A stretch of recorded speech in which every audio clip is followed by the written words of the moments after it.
500 years after he challenged the authority of the papacy by nailing his 95 Theses to the door of a church in Wittenberg, Germany. Martin Luther no longer means much in the UK, this still supposedly Protestant country. The anniversary of Luther's historic act of defiance on the 31st of October will pass mostly unremarked, certain to be eclipsed by the autumn trashfest that is the Americanized version of Halloween. These days, the name Luther is more likely to invoke a TV detective series starring Idris Elba than the monk from a Saxon coal mining family who rocked Europe to its core half a millennium ago. The words Martin Luther are more associated with the great American civil rights leader than the man after whom Dr. King was named.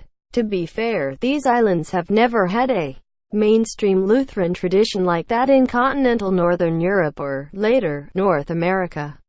But the Reformation that Luther set in train absolutely had an effect here. In its English guise, it had a place for both freedom of worship and doctrinal strictness, humanism alongside sectarianism. It could be very cruel. After 500 years, Europe's Reformation scars have all but healed. Study finds.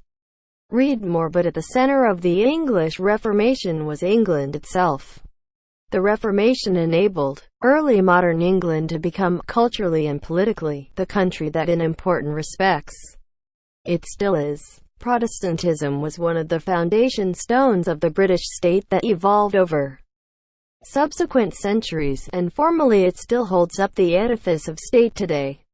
In Germany, the past 12 months have been full of commemorations, publications and events leading up to the Luther anniversary next week. Berlin's German History Museum has been dominated all summer by an exhibition on the global Luther effect, from Sweden to South Korea.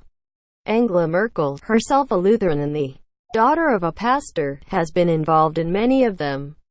Next Tuesday, Merkel and other German dignitaries will attend the commemorative ceremonies in Wittenberg.